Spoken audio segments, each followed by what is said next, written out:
የዲያብሎስ ትልቁ መሳሪያ ሐሳብን በመርጨት ትውልድን ተስፋ ማስቆረጥ ነው። ተስፋ መቁረጥ ከመንፈሳዊ ጥቃት ምልክቶች አንዱ ነው። መጽሐፍ ቅዱሳችን ሲናገር መጽሐፈ ነገሥት ቀዳማዊ ወይም በአንደኛ ነገሥት ምዕራፍ 19 ላይ እንዲህ የሚል ቃል ይገኛል። አክዓብም ኤልያስ ይህን ሁሉ እንዳደረገ ነቢያትንም ሁሉ በሰይፍ እንደገደለ ለኤልዛቤል ነገራት ይላል። እንግዲህ እንደምናውቀው ምዕራፍ 17 ላይ ስለ ኤልያስ እናነበዋለን። ኤልያስ በገለዓድ ቴስቢ የነበረው ቴስቢያዊ ኤልያስ አክዓብን በፊቱ የቆምኩት እግዚአብሔር ምስክሬ ነው፣ ከአፌ ቃል በቀር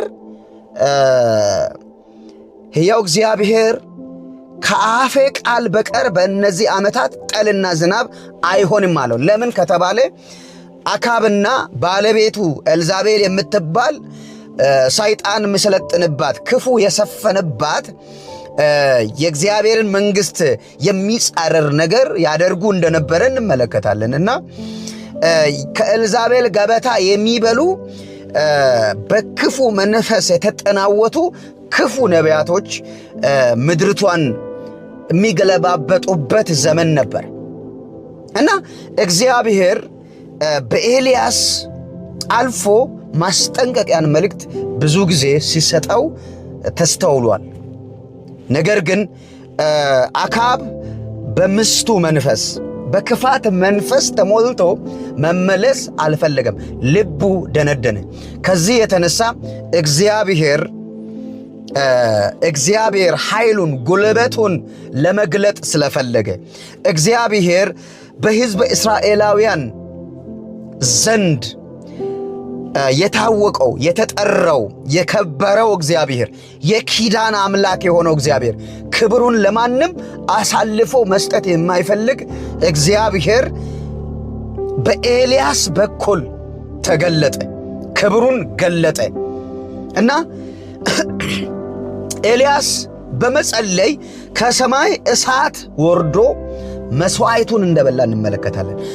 ውሃውን እስክልስ ድረስ የእግዚአብሔር እሳት ተአምራትን እንዳደረገ እንመለከታለን።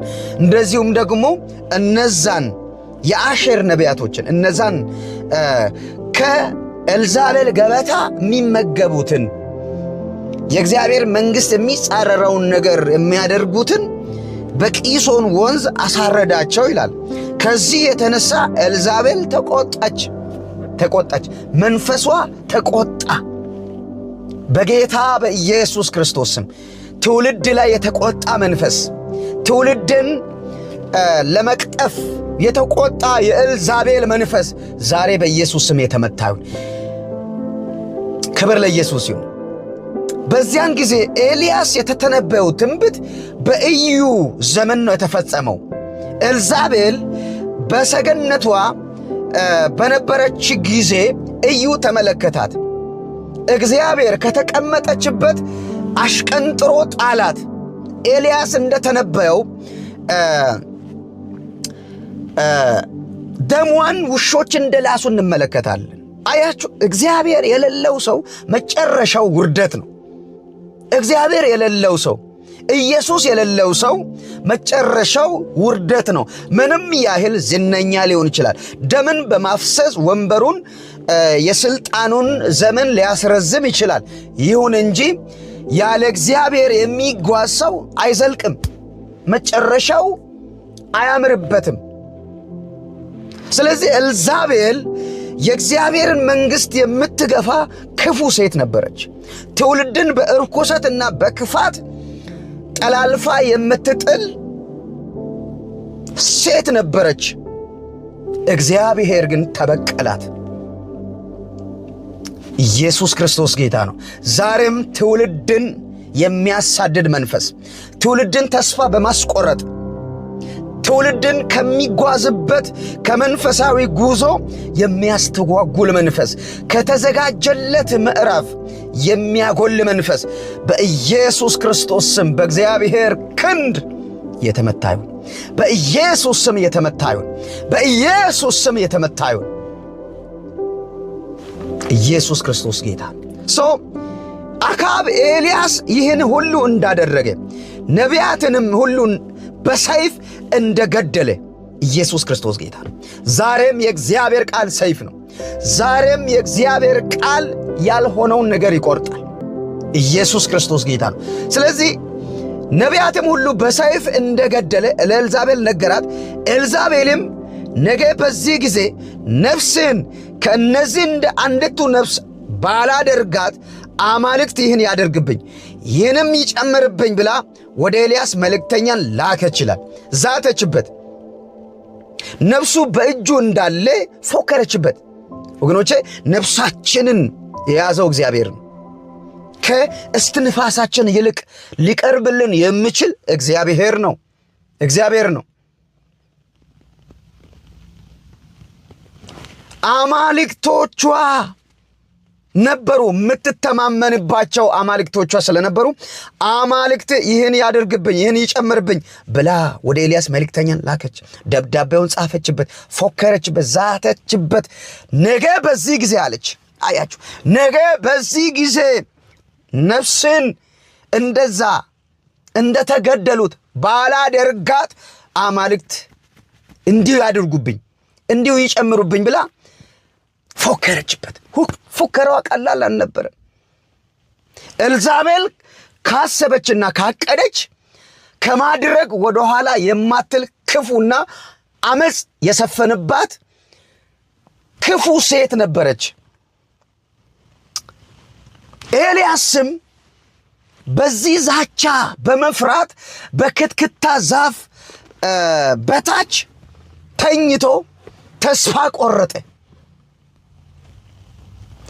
ከአባቶቼ አልበልጥም፣ እባክህ በቃኝ፣ እግዚአብሔር ሆይ እኔ በቃኝ፣ አገልግሎት በቃኝ፣ ጉዞ በቃኝ፣ መቀጠል አልችልም፣ ነፍሰን ውሰዳት ብሎ ተስፋ ቆረጠ።